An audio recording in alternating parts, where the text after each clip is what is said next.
In that place, between wakefulness and dreams, I found myself in the room. There were no distinguishing features, save for the one wall covered with small index card files.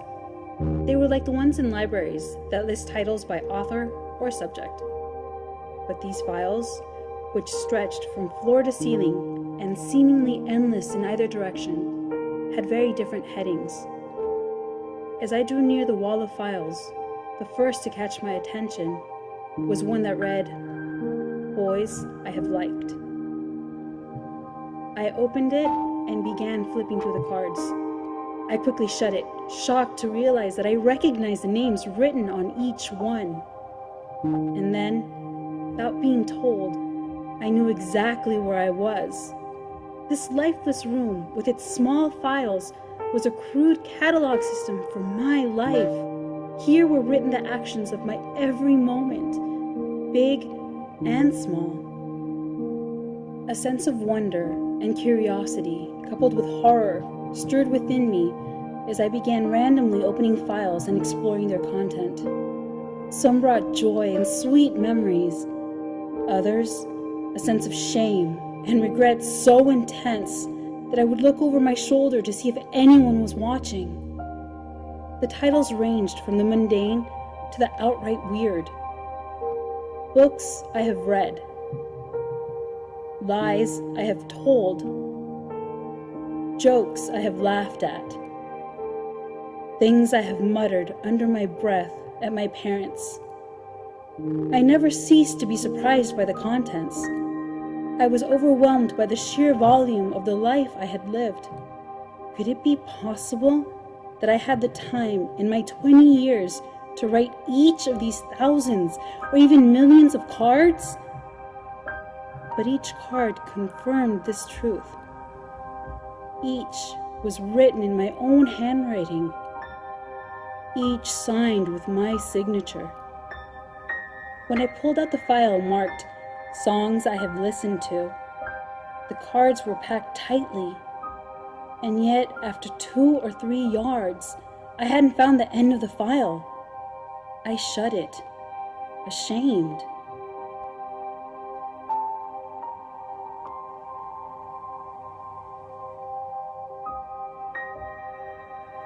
When I came to the file marked "Lustful Thoughts," I felt a chill run through my body. I pulled the file out only an inch, not willing to test its size, and drew out a card. I shuddered at its detailed content. I felt sick to think that such a moment had been recorded. An almost animal rage broke on me.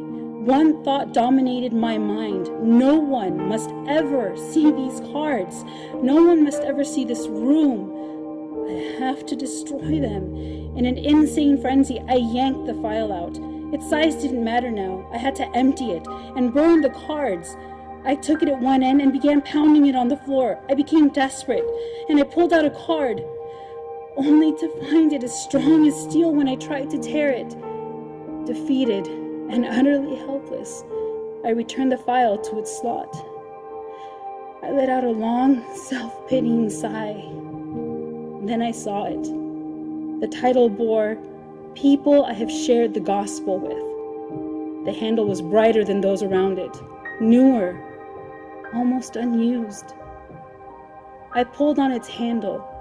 I could count the cards it contained on one hand. And then the tears came. I began to weep, sobs so deep that the hurt started in my stomach and shook through me. I cried out of shame, from the overwhelming shame of it all. No one must ever, ever know of this room. I must lock it up and hide the key.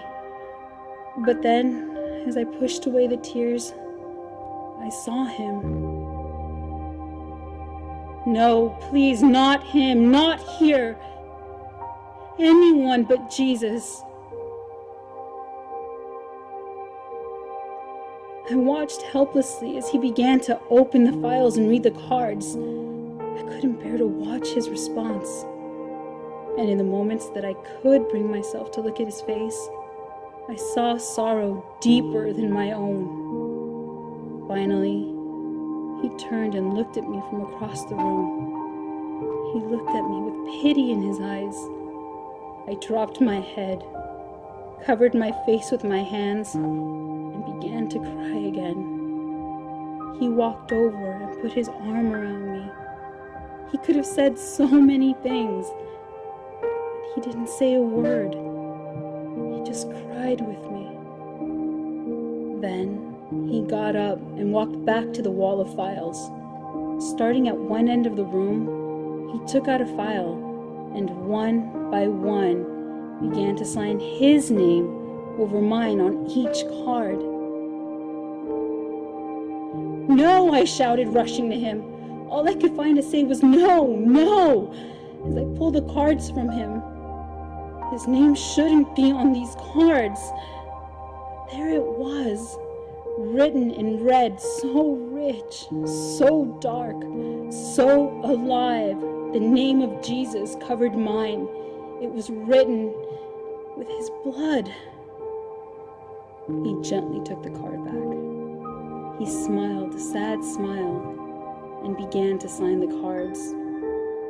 The next instant, I heard him close the last file and walk back to my side. He placed his hand on my shoulder and said, "It is finished." I stood up, and he led me out of the room. There was no lock on its door. There were still cards to be written.